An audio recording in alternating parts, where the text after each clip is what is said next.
Hello, everybody. Welcome to another episode of the Immersive Podcast. We're very grateful that you're here. Shout out to my producer, Jane. Our guest today, Mina the Andromedan, Riverside FM, GFL Clothing, and Unified TV. Our affiliate sponsors, GFL Clothing and Unified TV. If you go to the GFL website and you enter the code Tyler33, you will get a free hat. I do hats now. I really like hats. As you guys know, you'll usually not see me without one. And Unified TV, they are running specials all the time for subscriptions to their service. You can pay monthly. There's always a free trial, and there's, of course, a discount for a year. And with the year prescription, you do get a access to all their live events for free. So shout out to them. Today, we've got Mina. She is a ambassador of the Andromedan Council, a member of the Emerald Order. She is a channeler. She is also and this is somebody we've never had on the show before, and I'd like her to get more into this. She is a hybrid of the soul and the genetic varieties. Some of you may have heard of hybrids, ET hybrids, etc., but I'll let Mina get into that a little bit more. Mina, how are you doing today? I'm doing great. Thank you so much for having me, and shout out to GFL, whom I love. That's my soul family. So yeah, thank you for having me. It's been a long time coming, and I'm so glad we finally get to talk together. Yeah, me too.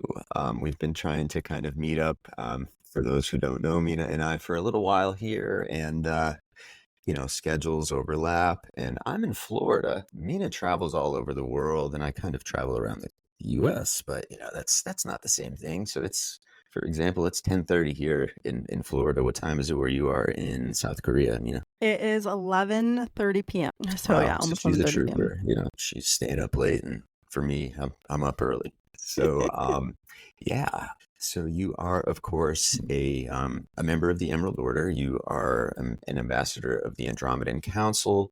And could you tell me a little more about the nature of, we've talked a little bit about hybrids, and hybrids have been mentioned on this show. Vivian Chalet, she's Love a her. hybrid. She's coming onto this show soon. But I've heard you mention that you're both a soul and genetic hybrid. So just to kind of dive in real quick, could you describe what that means, what the difference is, and how you could be both? Yeah, I actually met Vivian at the conference that I did where I was talking about genetic hybrids and soul hybrids. So yeah, I love her. She's great. Yeah, so a genetic hybrid is someone who shares actual DNA or scientific biological anomalies that are not exactly human or of the normal human variety. And then the hybrid soul is a little different. That's where you usually will integrate a past or parallel life through via either physically dying. So you're actually like a walk-in of yourself, Okay. or a near-death experience, or even possibly just a big major event can cause these. And you integrate a soul fractal, and then you get more memories of whatever life that was that you integrated. So that's the soul hybrid. Very, very cool. And I've always been interested in theory of the soul and extraterrestrials and the oversoul, and have recently gone into the theory of the 12 to 13 monads, which comprise the oversoul, and going a little deeper on it. I recently did my first past life regression. Actually, that yielded pretty cool results. I was in trance for quite some time. So I've been diving into that stuff a little bit more, like on a personal level. It's just, it's always good to hear from somebody who's really kind of experienced it and spoke on it a little bit more. Some of these topics that myself or some of the viewers may, have heard, but they're maybe afraid to ask the question, what's the difference between this and this? Right. Etc. Absolutely. So that's always great. And as far as the Andromedan Council, any new updates, any new downloads, anything super pertinent that we... For the public, there's always updates, always stuff that's going on behind the scenes for sure. There is just a lot of movements with some motherships that are in our sphere. The Andromedan mothership, my specific mothership, is on the move. It was last seen over Vietnam, headed on its way over China. It is headed this direction where I'm at in South Korea. And it's just because it's just better that it's in relative location to wherever the most kind of subships are sent out. So they try to keep them relative distance away. So that way, if they need to, get any things back quickly, they can. So yeah, that's one major thing. I guess more on the human level, there's just a lot of upheaval going on. We've reacquired some major stargates, so that might be helpful to know. Especially Antarctica has been not too long ago recently reacquired, so that's been a good win for our side. And we've got a lot of beings on the NAA side that have been taken down, and so yeah, there's a lot of good stuff that is going on behind the scenes. You'll So see that that interests manifest in other ways, like you'll see things in the news or people will suddenly be arrested or things of that nature, more sightings. So yeah. So something that you said that really piqued me was that we've the Antarctica, the Stargate portal. That's something that's been, I guess, recently reclaimed by hmm benevolent forces rather hmm than malevolent ones, or a hmm combination. At least it seems to me that it's not always seeming black and white, but at least it seems to hmm me that it's always a matter of, is it more benevolent or more malevolent? So when I hear reclaimed, I think like, okay, hmm it's more on the side of good. It's not hmm perfect, but it's still more on the side of good. Yeah. Um, is that regarding like a specific race of ETs? Is it a combination effort? Is it Yeah, can it's you kind of elaborate on combination. that? Yeah, Okay. it's always, I mean, because technically, we have like the NA, which would be like the negative alien agenda, you could say. And then we have like the benevolent forces that you would call it, or the Earth Coalition, Earth Alliance, which is comprised of a lot of different races that are working together in, the best interest of humanity's ascension. And then you've got other factions, other high councils and things like that that are like higher. So, that are separate and they're managing their own things. But then as far as the Earth Coalition, Earth Alliance that's what it has to do with Earth specifically. So, Yeah, and I've most people have, and I guess when we bring this up, there's some people who are like, "What?" And then a lot of people, who are of a recent awakening or like mind, or who have been studying this for 30 years, or at mhm, least probably going right to the popular treaties between that we've heard about, things with ETs and the U.S. government via like Eisenhower and mhm, Truman and things like that. And at least that's where my mind goes straight mhm, to. I mean, the fact of the matter is that was 75, 80 years ago. That was mhm. forever ago that those guys were specifically making treaties with extraterrestrials. So And I happen to, extraterrestrials that I have to say with their own interest at heart. So that right. is something to notate because, the thing about humans, and this is something I've noticed, is they'll never make an agreement with something in their true best interest. They always make it in their financial interest or their technological interest. It's not necessarily Yeah, in their actual best interest. that's a really good point, Minna. We have a crisis of interest. We don't know what our best interests are, and if we do, we're Mm. damned when it comes to decision time to make the wrong one every time. Mm. But there seems to be some protective force out there. Mm. Just like in regards to things we've heard about. Well, we're still here. We've developed nuclear technology, but we have not destroyed ourselves with it yet. And That's a lot of people will say that that's thanks to the benevolent ETs. So yep. that's I tend to agree. So I know, of course, Mina, you're very active in the spiritual world. You do mentorships. You have conferences that you go to, all that kind of stuff. Do you want to kind of touch on a few things that you have coming up? What you've got Yeah. going on currently? Yeah, so I've got a couple of things coming up. I've been regularly doing this new series of workshops, trying to listen to people who I guide, and we've got a new workshop. I just did two, so I did one that was on quantum jumping. So it's basically a crash course in quantum physics, but how to quantum timeline jump. So you literally can change your past, your future, all of that. And it's pretty cool because even in class, on camera, one of my students quantum jumped and it was pretty amazing to witness, and then four more after the class. So it was really cool that we got it on camera. And then Reward just seeing it like that for you, it's I'm pretty sure it's cool. like, yeah, Yeah. absolutely. I mean, I see it all the time, but to catch it on camera was another thing. And then I'm Yeah, that's doing, I did a great. ley lines and grid working a course that I just finished. And that was pretty awesome. And the next one I'm going to do is going to be on shadow work. I think it's Okay, I something that think people that's really important. overlook. And so we're going to do that. And then I also have a master class, a second round It's a 6-week long master class called More Than Human. And I teach everybody how to do telekinesis, telepathy, all the clairs, electric, all the psychokinesises. And the first round went amazing. Everybody did it on camera.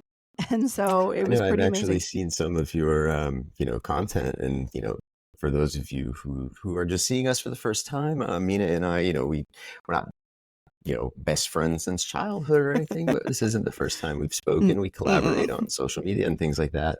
And yeah, I've definitely seen and been a little bit of an inside part of some of the videos and content that she Mm, puts out there. And it's just on record, just one person. If you trust me, her stuff's like real. She's not deep faking videos yeah.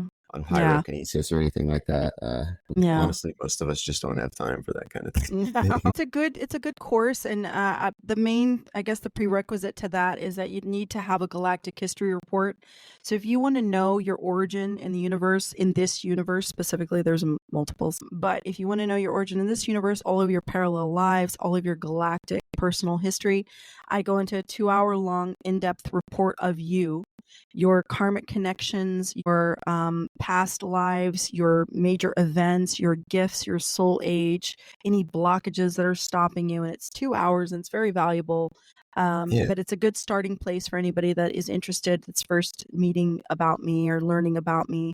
And I have a little caveat in there. So if you feel drawn to me, it's because we have a connection. And so my caveat and my soul contract is you can't come to me otherwise. So we have to actually share some lives or something. So yeah. beautiful. And of course, the links to everything that Mina does, you will be able to find her very easily from the link to this podcast, which will be on YouTube, Spotify, and Apple Podcasts. We'll have clips on Instagram, but her links will be very clickable. So if you're interested in seeing any more about what her workshops are really about, anything like that, her content, it will all be very easily findable for you. So I just wanted to throw that out there. We try to do right by our I don't like to say guest. It's like cross promotion, just Yeah. mixing energies, getting out there, doing good things for the collective. That's what I Sharing do. space. Exactly. So that's great. Mina's got some really cool workshops coming up. I would say they are certainly worth checking out. They're Mm, not like outlandishly expensive. I know mm-mm, that's something that people touch on in their mind. I do. Everybody does. No matter mm-hmm. their financial situation, we all go over in our Sure. head, what's this going to cost me? Yeah. Motion right now. Just I'll drop that. If you use code welcome20, you'll get 20% off my services right now. So There you go. There's always promos going. That's why I bring certain people on this show.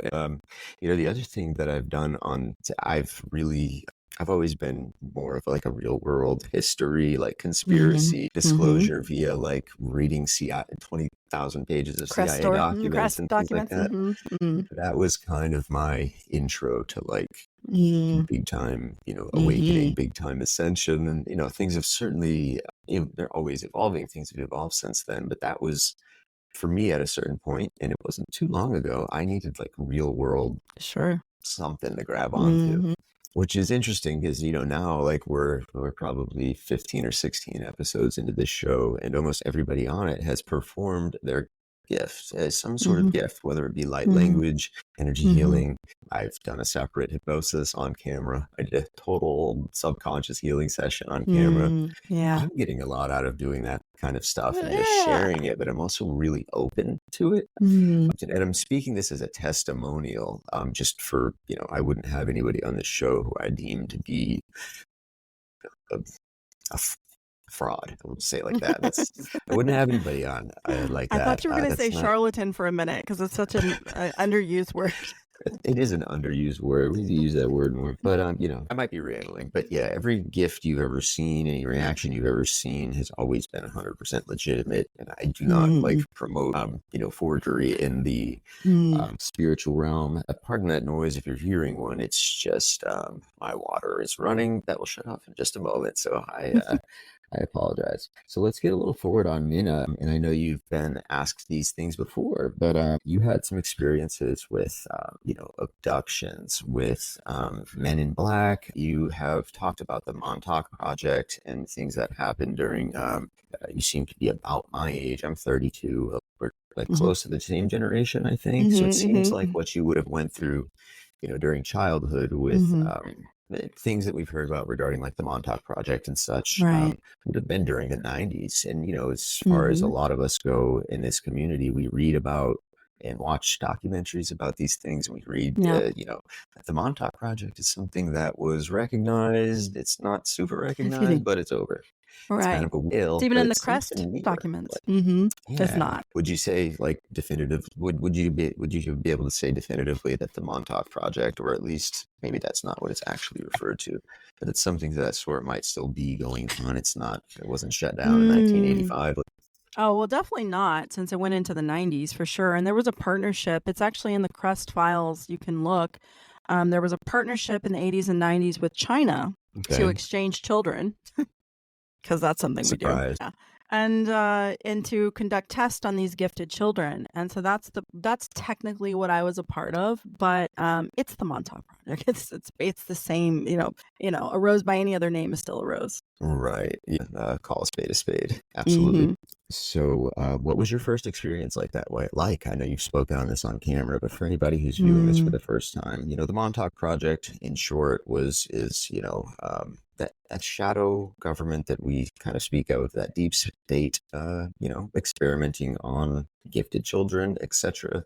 For certain reasons, various reasons. We may not know all the reasons, but it involves things like people going to school and thinking they were at school, but they really weren't at school. Things like that. You want to give a couple minutes just to kind of your experience on that? Yeah, I will preface this by saying that my mom was military, and Okay. she worked at the Pentagon, and she was a linguist. And so there is a little bit of incentive for them, all right? And then when I was about 5 years old, we happened to be living in New Mexico. Okay. And So there's some, so, yeah. yeah. So there. So I was living in Tucumcari, which anybody who knows that, like, shout out to you, because like nobody knows that place. But essentially, I would I don't. get up at like 5:30 in the morning to get on a bus, and my mom would already be at work, so she didn't know how early I was getting up. And I would get on the bus, and it would take me an hour and a half to get to school, even though the school was 5, not even minutes away. Yeah, down the road. Yeah, it's down the road. So, and I would fall asleep. It was so long. And then we would pull up to this nondescript building, had no signs. It was covered, like it had those tall gates with the barbed wire on it. And it had a guard shack. And it had like, what was interesting, because at the time I didn't know this, but they were wearing like blue slacks and a brown shirt that was like short sleeved. And they had like a sachet across their chest area. And then they wore these white helmets. And I later on found out that that's actually Marines, but like from that time, I guess. Or But any anyways, like insignias or anything like that, or were they kind of nondescript uniforms? there Or were, did you but I find out mean, yeah, I mean, I was like 5. I you were mean, young? yeah, I mean, I remember there was insignia. Like I remember the rank, but Okay. that's about it. There was no name tags. No name tags. Interesting. So they would Just curious. lift the guard gate, and I would go in, and there was like maybe only 3 other students on the bus, and then we would get off, and they would open the door, and there'd be a lady with a clipboard, and after that, nothing. It was like Black. everything just shuts off, and I would wake up on the bus going back home. So that whole day is just blank, no idea. So yeah, definitely. When I asked my higher self later on, I definitely know that they were doing testing psychic abilities, telepathy, things like that. So yeah, and beyond that, I don't know. It's that classic, and that rolls right into the Men in Black stuff. It's funny, I actually watched that movie last week. Things like this seem to happen, the little synchronous things, but the little nebulizer in the movie, of at least a lot of us have probably seen one of those movies. Billy Jones pulls out the little nebulizer, he puts his sunglasses on, and he just tells you what happened. And Fun I fact, mean, that doesn't honestly, work on starseeds that are fully awakened and embodied. yeah, Which is why I remember my encounter. and I would believe that, because I've recently, just listening to channelers and listening to different people, and in my own trance states and meditation and things like that, I've kind of had the realization and the profound truth. I really don't like using the term download, because for one, I don't channel, and I just don't like labels. I mean, things come to me, whatever, and I will share them, but I really don't like to label things. I don't know. But I've been having this profound, we'll call it a download, that awaken souls in a high enough state of frequency, provided that we stay in that high enough state of frequency, whether it be, for example, something I've talked about recently on a podcast was, alcohol, bringing down the Vibration. frequency to the point where sometimes negative entities could enter even a high frequency being. That's why they call it Just one spirits. example, alcohol from I think it's Hebrew or Arabic, but I've recently really bought into the idea that if you stay in the high enough vibrational frequency, even in the presence of, from the Christian methodology, yea, though I walk through the valley of the shadow of death, I shall fear no evil, because thou art with me, thy rod and thy staff. That's me. That's my rod. That's my staff. That's my frequency. And if I'm rolling at that frequency, it doesn't really matter. Things like the nebulizer, negative entities, negative agendas have a much harder time working on those of us that are awakened. And especially the more of us that wake up, the more of us that join, the bigger that collective shift is and becomes evident. Right. Exactly. That's why when people ask me, they're like, have you ever experienced psychic attack? I'm like, no, I haven't. I've experienced physical, but not psychic. Of course, yeah. And psychic attack is interesting. The third eye spies, they call them, with the Ingo Swans and the Pat Prosavities. You hear about Ingo, remote viewing on the moon and being viewed back, being very scared, things like that. Remote viewing, is that something that you do? Is that something that you've been? Yeah, and I also teach it in my master class, how to do it. And we actually did it as a group. And actually, one time we accidentally tapped into a military plane, which was bad. And I had to pull. So we gave the wrong target number, and so I kept seeing the wrong target number. And then my students pulled it from me, and then I was like, why are we looking at a military plane? This is not the target. And then so we had to pull them back really quickly before said government realized. That's similar, because then you're being looked back at. You're being psychic. You're psychic spying someone across the world, looking at each other in the eye, saying, "Hey, we're here." I mean, remote viewing is great, but it's dangerous too, because if you're looking and someone's looking back, and so you have to always have that mentality of somebody is looking back. Yeah, as above, so below. I mean, that makes sense. Absolutely. So, back to Men in Black a little bit. The nebulizer stuff, Tommy Lee Jones with the nebulizer, wiping memories, things like that. And then, of course, in those movies, the big theme is that there's these aliens that are being, the summary of that movie is basically there's aliens living on Earth. Most of them are good. We know about them. They rarely show themselves. And now, of course, this movie came out in 1999, but I think it's a fair example, because there certainly is predictive programming out there. And I've also noticed they're pushing these movies again, which are 10 years old, but they're just pushing them in all the major, media streaming networks and things like that. It's like, why are you guys pushing Avatar and Men in Black? Those movies aren't even new. I have my own reasons for thinking that they're pushing those, and I think we agree on that. Drip, drip, drip. Let us know a little bit. Let us get thinking a little bit, that kind of thing. Well, we've given them a disclosure plan, and they're supposed to align to that. And if they don't align to it and adhere to the disclosure plan, we make moves. It's always a matter of push and pull and calling their bluff. And so, especially with the High Council that I'm on, we absolutely, we call their bluff. So every time they don't adhere to the plan, then we're like, okay, I see you're not going to do this, and I raise you. Here's a spaceship over here, or here's this. Yeah, it's the balance of power is probably a little different than most people would understand. People might think that the benevolent forces are still at work, or well, not at work. They still are, but are in power. That we see the cabal of Hollywood and big entertainment and big banks and things on this planet. We see them as the elites, as the one running things. But I don't see that way anymore. That's the facade. That's what we're supposed to think. But I think and by we, I just mean the awakened, I mean the starseeds, I mean the hybrids, I mean the benevolent extraterrestrials. Yes, I'm saying it. And not just extraterrestrials, that could mean interdimensionals, extra-dimensionals, etherics, or something. They could be Lumerians from 26,000 years ago. I mean, it's just not Homo sapien sapien. Exactly. I think that's what I mean when I say they or we. I mean, pardon. A lot of people refer to it as the starseed community.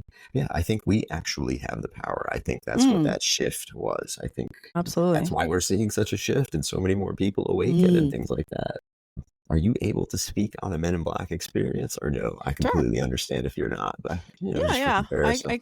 I can speak on that. And that didn't happen till much later. I think it was 19, and I was living in San Antonio, and I had just got out of the military. I was in the Air Force. So you followed your mom's footsteps and went into Yeah, she the was Army, I was Air service a Force, but little yeah, bit. we went in the military. Okay, I think most of my family's been in the military. very cool. But so I was kind of going through a stage. I won't say I was in a, it was a bit of the beginning stages of the dark night of the soul. Yeah, And I was kind of dabbling in some things, dabbling in some recreational things. looking And into stuff, I'm just experimenting. Yeah, I've been there. experimenting and trying it out, you know? And one such day, it was during the day, and I got a knock at the door, like bang, bang, bang.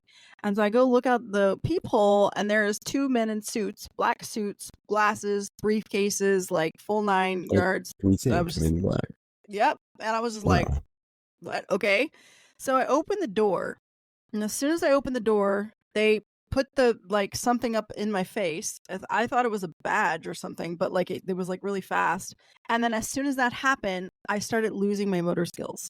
I was like, like I don't know how to explain it. It was like I was on drugs, but I didn't Kind of a take mind anything. Yeah, yeah. My body was like it was like sluggish moving, and they just like kind of strong armed their way into my apartment, and then they closed the door and they started grilling me with questions, asking me where I was at this day, what I was doing this, and I couldn't not answer. I had no like I had to answer. And feeling that, and I'm sorry to cut you off, but I feel okay. like when these Men in Black come in and knock on your door at 19 and know all this stuff about you, Mm-mm. they've got enough information. You'd think maybe they know the answers and they're just kind of seeing like what the will against you, what your will is. Are you resisting? Or are you going to tell the truth? Like, you think they might Actually, know the what answers to the question? Are they they actually knew seeking where information? they know because no, they didn't because and I'm gonna tell you why. So I'm really good at hiding things. Like I'm really good at keeping things hidden. And Beware. so they knew where I had left. They knew who I was with. They didn't know exactly what I was doing. Okay? And so they were trying to track down somebody who was like the mastermind behind this operation. And I was having dealings with somebody who had created this advanced microchip. This was alien technology, and they were trying. He's On a Earth, like billionaire. reverse engineered, but He's a alien tech. billionaire, and he was a friend of mine. And because I have this really interesting knack of meeting celebrities, I don't try to seek them out. They find me actually. Stage. I know it's weird. Mm. So they knew I was going with them. So they kept thinking it was somebody else, not realizing it was me the whole time, which was pretty cool Okay. for me. So then they just thought I was just got into some bad trouble with the wrong people. So they were like, you need to leave town, blah, blah, blah, blah, blah. And I was really, I had, even though I didn't have my motor skills very well, I had some control over my mental facilities and I was able to like lie without lying. Like let them Dance around assume. the truth. Well, yeah, they assumed, so I let them assume. And, so they were trying. They Yeah. were like, "Well, these are bad people. Jedi You need to mind stay away tricks. from them." Yeah, exactly. And so then they told me I needed to leave town and yada yada. So as soon as they left, like I was still experiencing the effects, but I started to get mental clarity. I immediately called my mom and I was like, "You got to come get me. We got to leave. I got to leave town." Yeah. So yeah, it was like one of those. But no, they didn't have everything. So it wasn't to the extent that they had bugged anything. And I think if it hadn't been the billionaire I was friends with, who had like state of the art technology and all that stuff, like maybe they would have known more. But because he had his own security, he even had his own police force, like it was a little Yeah, different. you had a little bit of connection and a little bit of, Mm-mm-mm. I mean, Yeah, it might be safe to assume you maybe had a little bit of protection and just yeah, yeah, guidance just from yeah, what you for do and sure. things. Never hurts. Doesn't hurt to have friends that when Yeah. you need it. And Absolutely. what's interesting is that was right after the second time I had died, clinically dead, where I had integrated a huge soul fractal. So that was right And after that had happened. And I'm glad you just mentioned that because I remember you mentioning, NDEs and traumatic events and such actually right at the beginning of our conversation. And I was going Mm. to ask you, but, I don't want to interrupt you. So you have had some NDEs. But it sounds like you're fine admitting to that. Mhm. I've actually had recently, maybe not super recently, but within the past 4 years, I've had Mhm. two, well, one pronounced, Mhm. and one, Yeah. very, very close, one NDE. Mm-hmm. But I've had 4 incidences in my life where I've been gone, and Yeah, I we don't talked know, about that. We shared I that. can't. I don't know. I don't want to say I can't pass. Like, don't Oh, come in I do. here. I say all the time, I'm like, I Don't can't test me, die. but They like, told it me. doesn't seem to happen. I'll go into a tree at 60 miles an hour and it's fine. A bullet hits the vest and pierces through it, but it's Mm-hmm. just, 1 more millimeter, no good.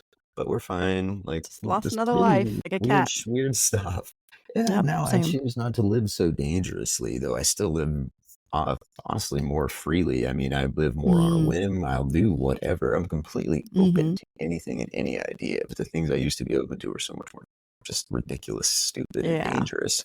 same. Yeah, absolutely. So you said you started to have that dark night of the soul and that wake up, and that it must have been pretty heavy stuff around like 19. Yeah. Those Yeah, it big wasn't black experiences, a starting to wake wake up up and so everything right much. then. Yeah, it wasn't a wake up. It was more of just it was the embodying of the fractals that was really intense because I started coming into my gifts more, and it was just a lot to take in. And then having basically I had all of my Atlantean memories come in from when I was there as an archangel, and a lot of those are really dark. And so that is what really brought on that dark night of the soul, and I had just died. Like all of these things had been happening, and so I went into this like because I tried to kill myself, which is how I almost died. I literally took my life.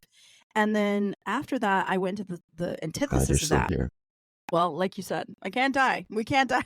Can't do So it. they told me that. And I was like, they're like, you can't die. They're like, why are you trying? I'm like, don't tell them. Stop Don't. trying. It's not Sounds gonna like a happen. challenge. That's how I But was in my yeah. teens and through my mid-20s. It was like I was challenging them. Like, all right, we'll see what you can do.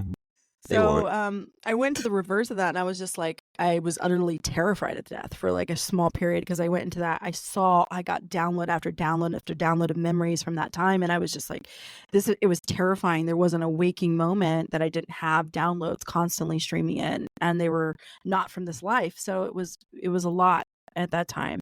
And so that was like the dark night of the soul for sure. But afterwards I came out on the other side after my Kundalini awakening and everything. It was just it was pretty cool. It was pretty cool, the after effects. Yeah, and then I imagine your meditations, your light language started to develop further. Your trance states, you're a channeler. Your channeling abilities started to come in more clearly. Mm. And of course now, you're a mentor to so many who are looking to learn these techniques and just, well, not learn, but to tap into these abilities To that they've remember. had.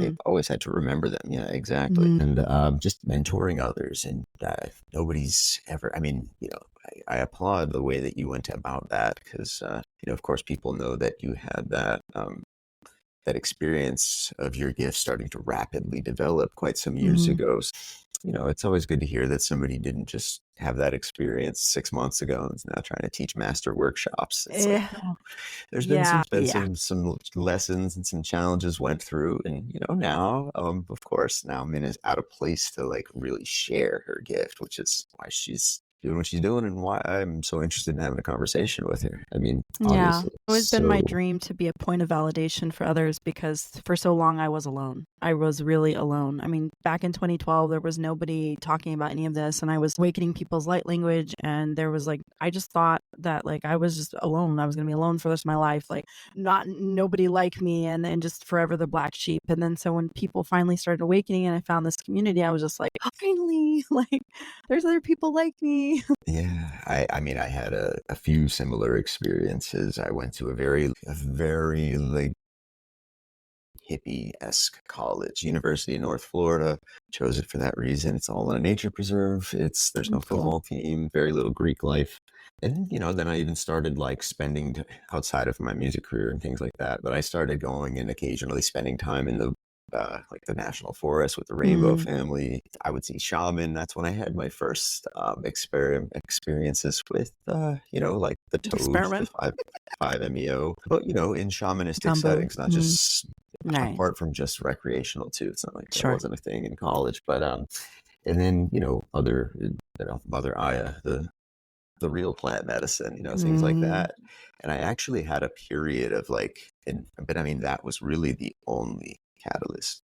at that Mm-hmm. time in my life where I had maybe a year or so of just being like, I woke up the next day, after, the ceremony over the weekend, and I couldn't stop telling people how amazing that I felt, how confident that I was about how good everything was going to go, how much everything had Yeah. changed. I couldn't really explain why, but and then I really did have like a good year or so afterwards, spiritually, mentally, physically, emotionally, all those things. But I didn't stay that path. I've talked enough about my bypass recently, so if you guys are interested in that, click an episode behind or ahead.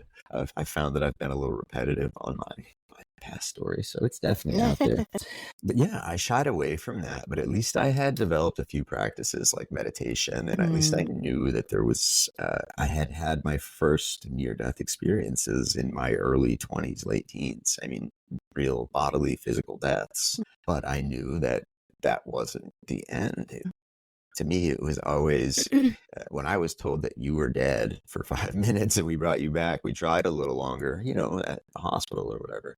What it Mm-hmm. felt like to me was an indeterminate period of time where Mm-hmm. my head had come above water. Like Mm-hmm. life was underwater, holding my breath. And like now, this is real. Like Mm-hmm. the Mm-hmm. death was Yeah. the real part. The death was like Right. the avatar world, and I could breathe, and it was like Mm. it was no problem while it was happening. Of course, I don't Mm-hmm. want to die, but I mean, that was my first experience with that, and that planted seeds. Now, 28, 29 years old, I started to really like seek that kind of thing again, and I can't turn back now. I'm Yeah. completely Mm-hmm. identify as a star seed, but I also am happy to be in a place as a bridge where I'm not doing only light language. I'm not, Mm-hmm. it's not strictly starseed stuff that I'm talking about. I still do Mm-hmm. care about the real world issues. So I Mm-hmm. think Mm-hmm. we're stronger in numbers. There's a lot of us in the same place, Oh yeah. in the same heart space. We just have different causes. Mm-hmm. And people are waking up all the time.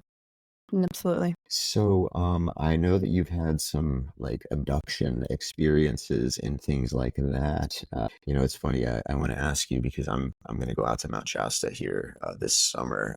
I know that you have at least you've been to Mount Shasta. Is that correct? I spoke at a conference there, yeah. Okay. I just wanted to ask, have you ever had any kind of paranormal experiences at Mount Shasta? Because, Mm-hmm. I'm trying to go there for a few things this summer. And something that's got on my mind is I almost now have built it up into expecting something spiritual or paranormal to happen just because of the lore. Yeah. Um, have you ever had Yeah. anything like that happen there? Of course. Last time I was in Mount Shasta was about 32,000 years ago, and I had opened a portal that had led the Lumerians into Talos. And so I went to go see that portal again. And it's funny because a week or two prior to that, I posted a video about a vision that I had. I had a trance vision, and I was like emotional, and it was very like, I described this field in this meadow. And we went with a group of people. Actually, the Bougie Healer was one. I love her. Yeah, We Gail. went, Yeah, she's great. yeah, we went with Gail. And I was with Gail and a couple other people, and even like Eric Tourist Raw and some others. And we went up there with the intention of going to a specific place. And then somehow we ended up in the place from my vision. And so, yeah, we had contact. Oh, absolutely. We did a C5 meditation, and we had contact and quite a bit of experiences during that. So, yeah, you absolutely will. And we found the place where in the area where I opened that portal. Pretty cool. It's incredible. That's also another thing we have in common. The CE5 protocols were something that I found very interesting when I first found them. Took them very serious. I started practicing them, and I found that, well, they worked. I've I'd only even tried gotten it once, but it's cool.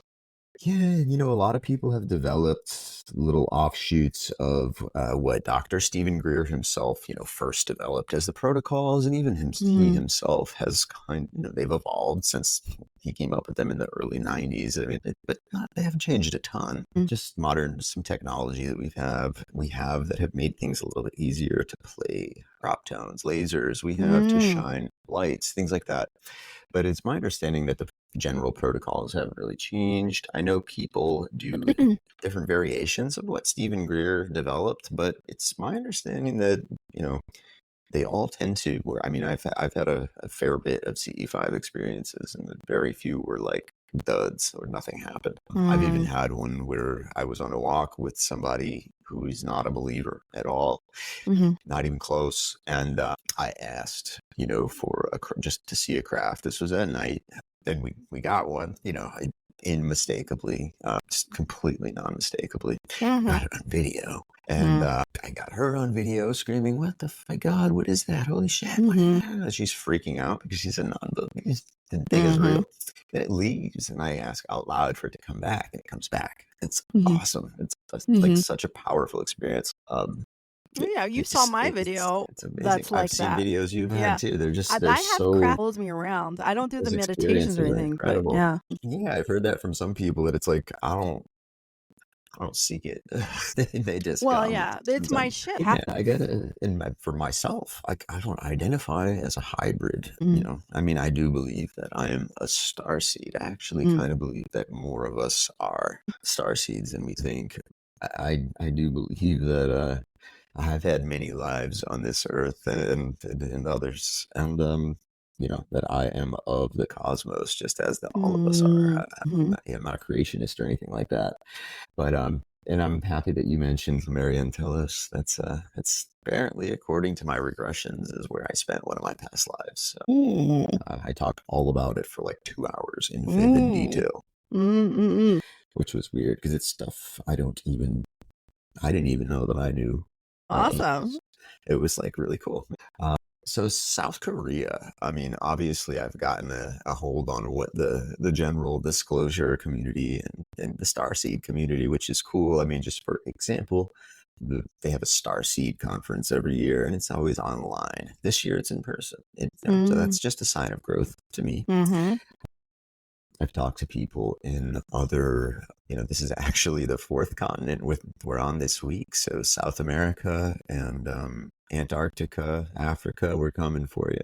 But it's always good to kind of touch base on that because the community of disclosure, the idea of starseeds, the general zeitgeist opinion on these kind of ideas, which I think is important. I mean, us in our own circles, we talk about this kind of stuff all the time. We're happy to talk about Lemuria and Telos and past lives and timelines, but some people are halfway along that and halfway don't understand, and they maybe don't want to ask the question because they don't want to sound like they don't know. Yeah, I'm just curious, like what's your experience? I know you spent some time in the Czech Republic, Bulgaria, you're from the States, you're in South Korea now. A little bit on the Starseed and disclosure community differences, across those few places in the world in your experience? Yeah, I mean, Bulgaria is definitely still trying to,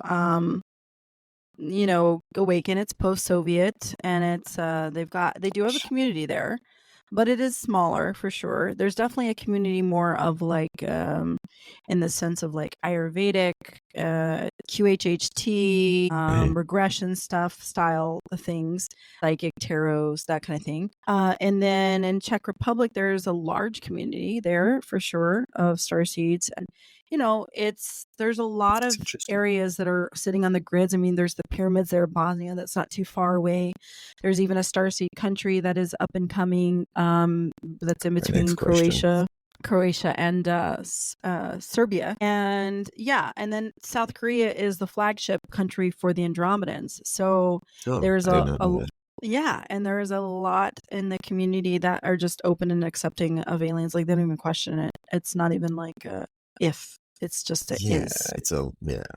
It is. And it's starting to become that way in the United States. I mean, even in the mainstream, people aren't like, there's no aliens. I mean, the way that it's been presented is a threat narrative and very narrow-minded and very specifically crafted, narrow-casted. Well, that was the strongest foothold of the NAA. So, I mean, that's New Babylon is the United States. So. Of course, yeah. Egypt to Rome to here we are. Yeah.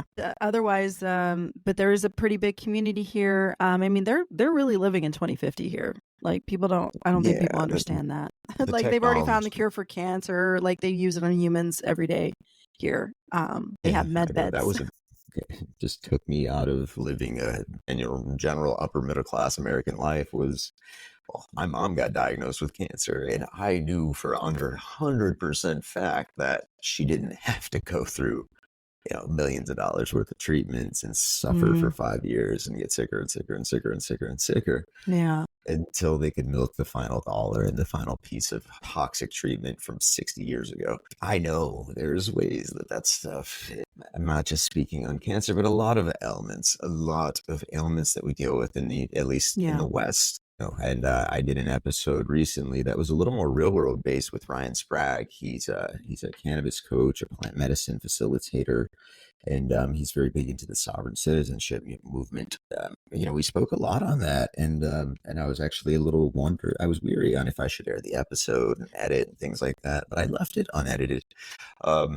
We talked a lot about the roots of the AMA, the roots of it being a union here in this country, the reason that petrochemicals, as opposed to holistic and herbal medicines and anything of that sort, were shunned in the first place. I mean, the whole term woo-woo actually is an advertising campaign from the, that 3-letter organization. And that was just advertising to get plants out of the way because they're cheaper than petrochemicals. So that was real world stuff that pissed me off. And to see that, even in South Korea, outside of the starseed community, they don't have to be awakened. It's just, Edgar Casey says it, frequency is going to be the medicine of the future. Sorry, but it is. I mean, we know that. I use frequency healing all the time. I don't have any major ailments, but I use frequency to work on all sorts of things. It's absolutely incredible. Even just the stark contrast of medication. I just recently had tonsillitis, and I didn't know because I was like, who gets tonsillitis as an adult? And so I didn't think it was that. I thought it was just a sore throat. And then I had this really my whole face swelled up, my neck, my eyes, my lips, it looked like I'd been stung by a bunch of bees or something. Yeah. And I took their medicine, and their pills taste like herbs. Like you took it off a plant. It's extracted herbs probably. Yeah, in a pill. Instantly, in the same day, I was already feeling immediate relief. And then by day 4, it was completely gone. I mean, I 100% believe you. Technically, it's not my wife, but my life partner, she's from the Philippines. She grew up in the Philippines. She came here when she was 18. She's told me similar stories from when she's had, she actually had a case of dengue fever when she was, a child in her teens. That's really serious. Dengue fever is not like a joke. She had a really serious case of it, and she was hospitalized and everything like that. But the thing that cured her was not anything that the hospital had to offer. It was a healer that her mother knows. Her mother's from, a more traditional culture than, Metro Manila or Cebu. She's from the province where they practice traditional healing, and it was literally a drink of a few ingredients, herbs, and things like that. But I mean, she's still alive and well, of course. But dengue fever has a high mortality rate. The hospital couldn't do anything. I mean, this was before I met her. The healer lady in the apartment down the road in her couple ingredients in the potion better than the private hospital. Right. Yeah. Proofs in the pudding. I mean, absolutely insane. The starseed country. That's interesting to me because my heritage is actually, I've always kind of liked it because Croatia is a place that is very beautiful. It's not super populated. A lot of people know that I'm involved in cryptocurrency and decentralized finance. They're very cool with that. Their president or prime minister has recently said some things which I've kind of went where he talks about certain 3-letter organizations and he just says what he feels about them. It happens to me the same way I might feel. And they give citizenship, by descent. My grandparents one came from Croatia and one came from what's, the modern day Czech Republic. It used to be Czechoslovakia back then. Right. I always thought about going back there. I've had a weird pull to go there. And then, of course, diving deep on Nikola Tesla and things like that. And then looking into energy lines and ley lines and grid lines. I'm like, maybe that is the place for me. But I have no idea why. That's interesting. And then you say, I remember you talking about that starseed country and evolved. What was your involvement with, starting that? So I really wanted to become, or I was interested in talking to them about becoming a representative. But there was a couple things that I was a little hesitant on. The fact that every member of the government was male. There wasn't one female representative, one female anything. And I was a little hesitant about that because I thought, why? And why is it just that it's this way? And not even the representatives were female, like none of them, like out of like 200 and something people. I just thought it was a little bizarre. So it's a lot. It's not like it's 12 people and it's just a bunch of guys No, and no. ladies. Later, as has been established, it's an order. Yeah.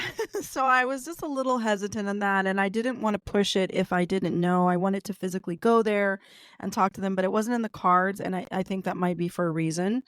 But Yeah, I encourage people to go check it out. I mean, you can go to Lieberland.org if you want to learn about it, but they have some that's diaspora the name of the country. Lieberland. Yeah, and it's Okay. completely 100%. There's two different currencies. There's merits, and then there is they're going to be establishing their dollar. It claimed its independence in 2015, and it became open for the general public in October of last year.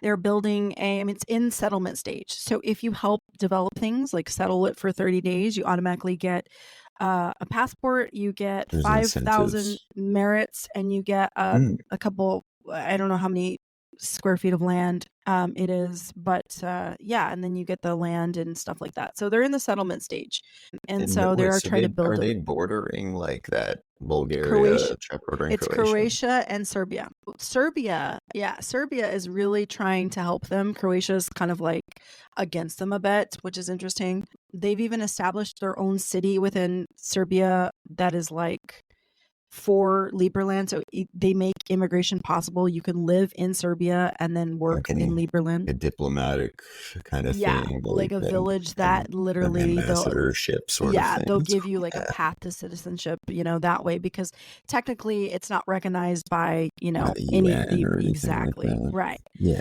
So next time you said 2015. Yeah. I mean, I want to remind everybody that in 1786, after we, signed that thing, the Declaration of Independence, there was by no means any worldwide recognition that the U.S. was a world power. Not even close. Yeah. A couple worse. So, yeah. We got the internet, though. Yeah. So it is, they do have some stuff established and everything, but then they're always fighting against the police from Croatia. They come over and like steal their tents or like take down their, little mini kitchens and things like that just to be dicks, because they can. Very human and sometimes almost kind of childish issues, but, It makes me think of like the search for the Monty Python, the Search for the Holy Grail, because the French being like, it's like very childlike in their way. So at least it's not an all-out war, Right. If it's Monty Python-esque, then I guess that's as good as it gets between two, one brand new country and one established one, and with a little bit of tension between each other. If they're Monty Pythoning each other, then I think I can deal with that. Yeah. That's okay. Yeah. They're Lieberland and they don't like the Serbians. So that's why they didn't claim the land between. They literally were like, I don't want this land because it touches your land. Interesting. Yeah. Borders matter. They make differences. Countries have treaties. Everything. We're getting into geopolitics now. But that stuff matters. Weird stuff. But yeah, I was definitely curious just to kind of hear your idea on the Starseed community, your view of the Starseed community around the world and your travels recently. And, I wanted to hear about Lieberland a little bit, because I know you were a little bit involved in the beginning stages there. So that's very cool. So, it's funny. I went through a lot of the same things that you went through as as far as our childhood experience goes, although my parents weren't military or anything like that. I was always, I'm not like bragging or anything, just the way it was. I was always a super gifted child. I was reading full novels and, 3 or 4 years old, being asked to skip grades all the time. I did skip a few grades in school, but it wasn't as many as they wanted because, my parents were like, hey, you can't be an 11-year-old. My mom was like, no. Yeah. There was a limit to it. And then I did graduate high school in 3 years anyway. So I went to college, a year early. I always slam dunked all those tests like you did. You know what I mean? I was associated with Mensa for a period of time. I got 2 questions wrong on my SAT, and I didn't even really go to high school. I found a way that I was doing other things. Yeah, good grades. Just didn't go. I didn't have to.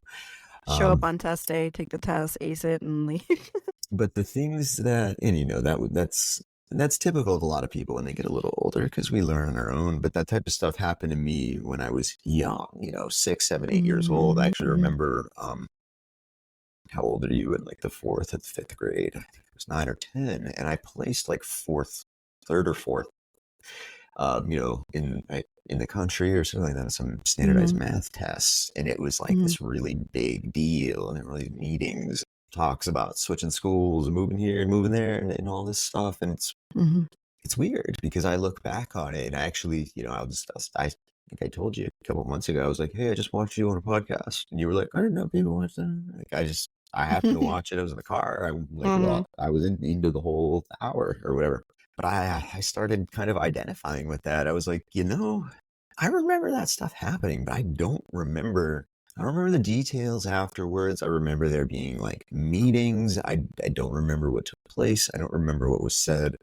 Just, it struck me with kind of goosebumps because I kind of feel like, all right, maybe there's some things that went on there that I don't remember, maybe for a reason, maybe for not. I'm not really sure. But it's all very hazy to me. While there are other things from that time period where, like, I could tell you everybody that was in my third or fourth grade math class, their first and last name, where they sat. I could tell you the teacher's name and what you wore most days.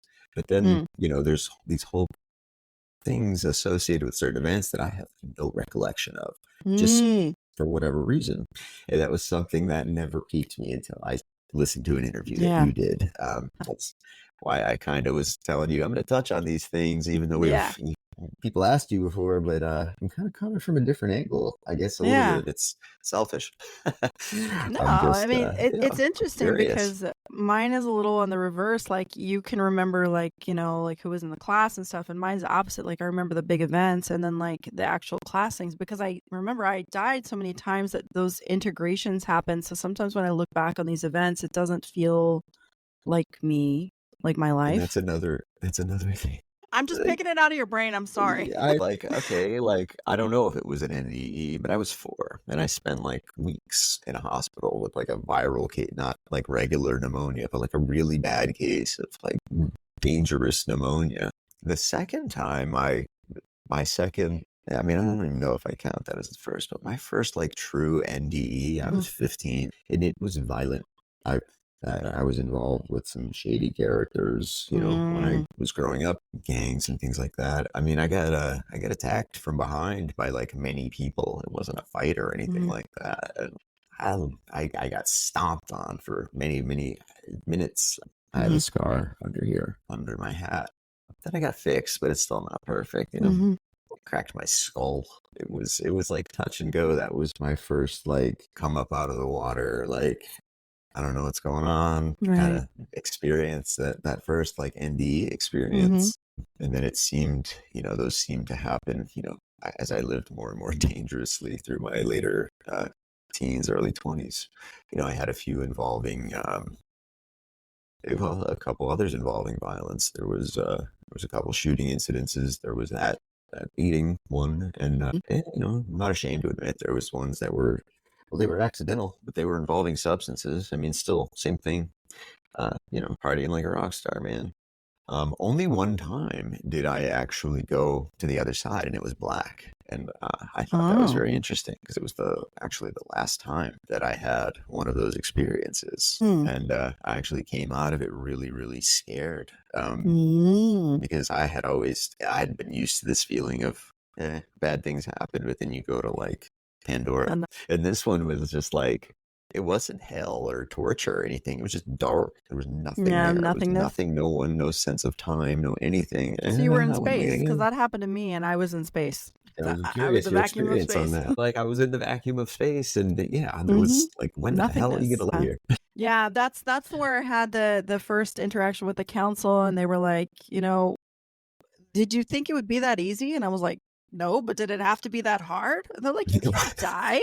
Like, why not? Like, that was like my whole attitude. But the first time I was like 8 or 9, I drowned. And but afterwards, that time where I was in the vacuum of space, it was like the most nothingness you can describe. It wasn't anything. And it was like being disembodied without being disembodied, but feeling like it felt like the vacuum of space. So afterwards, they were like, yeah, you can't die. And I'm like, they're like, you've got a job to do. You've got a mission to do. You have to go back. And I'm like this, like a kid. I don't want to.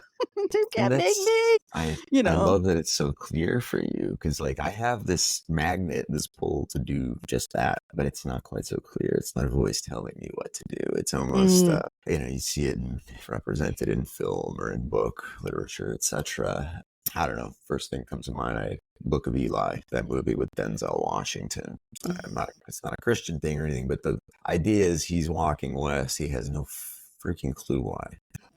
He's just got to keep walking west, and he just trusts as long as he does, it'll be fine. And of course, it's a movie, and it is. But that's kind of where I am. I'm not getting coded messages or anything like that. I mean, I do go into trances, and I do sometimes come out with revelations and things that I feel more comfortable about. And it leads to me being more confident in making better decisions, and that leads to manifesting more positivity in my life.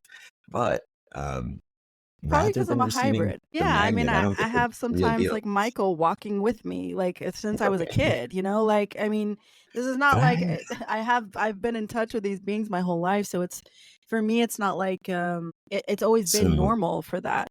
So that was normal for me as a kid too. I had imaginary friends, like many of us. Mine were not imaginary. So I tell this to everybody all the time, and I think most people think I'm weird. I say, yeah, but they weren't imaginary. They had names. They were real.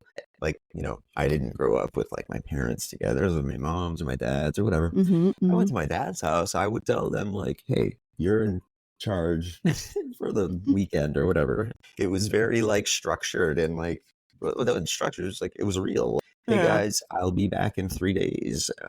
You handle this, and we'll get back to this when I get back on Monday. Like, I don't, and I have those experiences where it's like, no, they were more than just playing army guys and stuff like that. It was like, no, full having conversations and like intellectual pursuits and like ideas and ambitions with like these seemingly other 3 and 4 year old little entities that wanted to hang out with 4-year-old Tyler. But they were the same age as you? That's cool. Yeah. Mine are not. Some, I mean, it's hard to describe. It's almost like that was kind of programmed out of me, and it's starting to come back via, some people say decalcifying the pineal gland, detoxifying, raising vibrational frequency stuff. But I think it's a combination of those things. Just the cliche, raising vibrational frequency, tuning into the more authentic frequency at which you vibrate, and then that stuff comes a little bit easier. Enjoying the path. I've also, naturally I've said this, but I've watched your little bit of I just hit my camera there. Sorry. I've watched, your little bit of trajectory in your story, and I've seen some similarities, and they've piqued my interest. So I'm really glad to talk to you about it. Likewise. Mina, it's probably getting pretty late for you there over in South Korea. But of course, something we always do on this show, and we talked about this before, you may or not be up to it. But of course, a couple questions. If there's anything I didn't get to that you would like to touch on or promote or talk about that you have coming up, I'd love for you to mention it again. And second thing, if you want to display any of your gifts, if you want to give a little light language to the viewers or anything like that, everybody's always certainly more than welcome, and I always appreciate it. So those things are good. Yeah, no, absolutely. I just want to touch on one thing that I forgot to mention, which is my mentorship program. I think it's really a great way if you're looking for some more one-on-one time and you want meditations and workshops. You have access to that, plus my Discord server where we do one-on-one phone calls and clearings, and it's called Meditations, Activations, and Clearings. So it's my MAC group, but it's it's $55 a month, but you get all of those workshops, which are $55 by themselves. So it's really a good value for the money, and you get access to me, and you get access to, we do meditations and one-on-one questioning, things that you need. It's very helpful for things like that. And so you kind of get everything all in one. So I just wanted to mention that. And as far as the light language, I would love to do a light language. And quick question about your, your program there. Are the, the videos and the lessons and things that you do, are those like available for members to kind of rewatch and reuse? Yeah, they're recorded and you can download it. I have them available for individual purchase if you want to just check out the past works to see, what you would be. just to get a sample, see what you would be getting in for. But yeah, absolutely, they're always made for members to re-download later, and they're yours to keep forever. That's great to hear. I love that about the the internet stuff. It's I've done like healing sessions where I've been told you can watch this again. It's not a one-time thing. Yeah, and it yeah, continues to give. It really continues to does. give. So Mm-hmm. yeah, it's cliche, but the gift that keeps on giving. Yes. Absolutely. So, everybody's light language is, of course, a little bit different. That's why it's fun to, do it once in a while with different practitioners of it. Couple to name recently, we've had Natalie Nadine do some. We had Michelle from 3Cs, Altea from Altea Light Codes. She did her light language on here. Kind of freaked some people out because my eyes rolled back in the back of my skull and it got caught on camera. Like, yeah, I think I saw that. Yeah. So people were like, what the hell was that? But, I let go, guys. And that's sometimes what happens. Mina's going to share one of her gifts with us. I have one question before. Is anything coming through, anything further, since I asked you at the beginning of this episode, has anything further come through from the Andromedan Council to you? Anything that you just felt the itch that you might want to say to me, to our listeners, to Earth, to anybody? I will just briefly bring up the disclosure plan just one more time. People have seen me on my live, but for those of you who have not, we've given them humans till 2027 to adhere to the disclosure plan. If by 2026, if they don't adhere by the disclosure plan in the way that we have set forth, the guidelines we've set forth, by 2026, the Andromedan High Council has dedicated to make first contact. So I still want to reiterate that, and that's still a thing. So, yeah, I said that live on camera, and I'm standing by that. I second that. I stand by that. Bring it on, please. Disclosure. It's so time. If the benevolent ETs, and it's got to be the Andromedans, do it their way, I'm happy. Right. I trust it. I trust you guys. So yeah, Mina, if you would like to kind of close us out with a little bit of your what you do, your light language, the stage is yours. It's become a little bit of a theme, like I said. So thanks for being here, and thank you. So I'm just gonna get everybody in a nice, relaxed state. So just get comfortable and feel your spine soften. Have your feet firmly planted on the ground. Have your eyes closed. Soften your breath. Take a deep breath in through your nose. And exhale through your mouth. And another deep cleansing breath in through your nose. And release through your mouth. And one more time in through your nose. And release through your mouth, softening further into your seat. Just want you to release all the stress of the day. I'm going to bring up some codes, and we're going to do a little chakra clearing and then bring in something that wants to come through. I channel multiple different species, so we'll see what comes through. Nekuturumai atasnai na titru dasa. Ina lumanai trusumaina. Ina sitro kanai na lesinaitru. Ina trusa aiturmakai sai trusai. Anakai sanai trususu nusu. Ina trumai asanai kunalu trusu. Ina trusmai na lakanaina. Ina sutrusu. Ina laina ilu umela akanaina asana. Ina lunu trusunu trumaina sina. Ina sitrusumaina. Ina lumia trasna ikunalasna. Ina trusai kunai trusunai la trumaina. Ina trusuna na makaina kunasana. Taking a deep breath in through your nose. This time I want you to hold it as we bring in some activation for Kundalini, tightening your stomach all the way to your spine and keeping your shoulders erect. Nakasana ilang maita. Ina saina sinai trusu. Ina timaina trusunu. Turmaina trimaina kununaina lumia trusunaina trulaina. Ina citrusumainin trukanaila sinatru. Ina citrusaina. Lumia traila atina trumaila. Ina citru trumaina. Now we're going to bring in your higher self. Allowing your higher self and your astral self to come forward as we bring in divine alignment with the flow of the universe. Asai trusumainata. Kutukumana sa alitrusa. Ina citra. Haisa kasa. Ina sutruso. Isa anakisa truso. clearing and releasing all that which doesn't belong, aligning everything within your divinest highest time. Ina turukuna, ina nina turusaina, ina lana, ina nina, ina asana iturusu, ina niru turu, ina nina turusu, ina tikuna alina turusu, ina asana itisa, ina turusu, ewa aka. Ina liukuna atarasa atasa as. Ina turosa. Ina nidrosuma. Clearing out any blockages that are holding you back from stepping and embodying your true form and highest self. Taking a deep breath in through your nose. And now we're just going to release anything that which doesn't belong in the body. Sealing your etheric form, your auric form, your celestial body, and your soul body. Not just embodying love and gratitude, love for your journey, love for where you're at, and love where you're going, and grateful and gratitude for this experience. Taking a deep breath in through your nose and releasing through your mouth, feeling grounded in these energies, allowing them to carry you throughout the rest of your day, allowing you to be free and in love with yourself, in love with those around you, and sharing that gratitude and compassion for others.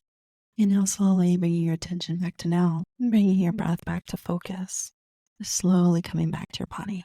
And when you're ready, full of love and gratitude, and slowly open your eyes. Thank you, Mina, for sharing your transmission with us today, your light language. Thoroughly enjoyed it. And for everybody who listens to that kind of stuff, we do it a lot. Put on some good headphones and it blocks everything out and you just get it. It ups the experience a little bit. Mm-hmm. Yeah, we had some blue avians come through, so I wonder if you've got that in your chart. We'll have to do your chart someday. Yeah. My producer, Jane, again, shout out to her. She told me that I believe you did hers maybe once some time ago. I don't know. Yeah. Maybe I'm Been a while. forgetting. I was told about your galactic history reports and such. So, yeah, that would be cool. Yeah. Any downloads come through during that light language? Is there anything that transmitted there for the viewers? Yeah, so I mentioned briefly about the tonsillitis, but again, it was touching more about there's some deep cellular kind of shadows that are presenting for everybody during all of these active CMEs and solar flares. So really the constant thing is just to have love for yourself and love for your journey and really kind of take a moment to just express and feel what you're going to feel and whatever it is you're doing. And then just to release and let go of that attachment and let it be, so that you can make space for the new. In the new earth, make space. Make space for the new you. Make space for the higher version of yourself. What's next? Yeah, the higher dimension. I always think of it like a pyramid, or maybe it's a reverse pyramid. Yeah, I always say it's a reverse because I say in this corner you've got your super consciousness, you've got your subconscious, which is your astral self, your higher self, and then you've got your consciousness. So yeah. And there's kind of like this little ethereal thing above it, I guess. But that's for next episode. Yeah. Mina, member of the Emerald Order, member of the Andromedan Counselor, channeler, mentor. Wow, so many more things. It's been and your light language was just incredible, by the way. So I don't want to, take that away and not mention that you're a light language healer, because that was very soothing and very insightful. So I just want to say that, it was great having you on the Immersive Podcast. It's always great to talk to you. Always great to collaborate. And once more, shout out to the GFL fam. Mina is associated with them as well. Galactic Federation of Light. Links in the bio. Use the code Tyler33, get a free hat. So just make sure you add the hat to the cart. You're just not. Yeah.